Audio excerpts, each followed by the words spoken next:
उपमुख्यमंत्री अजित पवार यांचा अस्थिकलश आज गोंदिया येथील राष्ट्रवादी काँग्रेस पक्षाच्या कार्यालयात आणण्यात आला।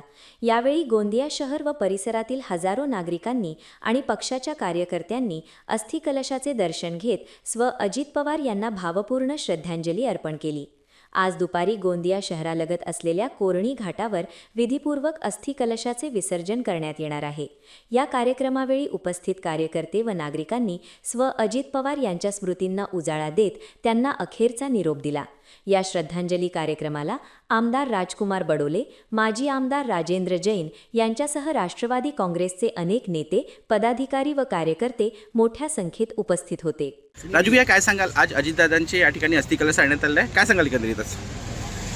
पूर्ण राज्यासाठी आणि आम्ही सर्वांसाठी दुःखाची गोष्ट आहे आणि माननीय स्वर्गीय अजितदादा पवार यांचे पवित्र अस्थिकलश आज संपूर्ण महाराष्ट्रामध्ये दर्शनासाठी आणलेले आहात आणि इथे गोंदियाला पण आज दुपारी 1 पर्यंत इथे दर्शनासाठी कलश ठेवण्यात आलेले आहे आणि याच्यानंतर हे पवित्र अस्थिकलश घेऊन आम्ही कोरणी घाटवर जाणार आणि तिथे विधिविधानच्या माध्यमातून हे पवित्र कलश आणि अस्थि विसर्जन तिथे होणार आहे।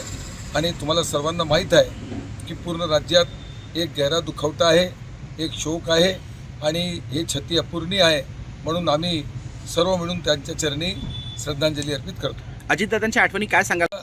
च्या गोंदिया आणि भंडारावर अतिविशिष्ट प्रेम होता आणि त्यांना जे त्यांचं राजकारण होता, या राजकारणामध्ये गोंदिया आणि भंडारा जिल्ह्याचे विकासासाठी आणि विशेष तौर पर म्हणजे प्रफुल्ल पटेल साहेबांनी जे इरिगेशनसाठी आपला फंड आणि इरिगेशनसाठी जे कामं सांगितलं, त्यांना अजितदादांनी प्राधान्यताने इथे प्रचंड आपल्याला फंड दिला आणि मोठे मोठे प्रकल्प माननीय खासदार प्रफुल्ल पटेल यांच्या विनंतीवर अजितदादांनी ते सर्व क्लिअर करून दिले आणि यासाठी अजितदादाचं एक विशिष्ट प्रेम गोंदिया आणि भंडारा जिल्ह्यावर होता, हे अविस्मरणीय राहील आणि जेव्हापर्यंत सूरज चांद राहतील तेव्हापर्यंत अजितदादाची याद आमच्या सर्वांच्या मनात राहते।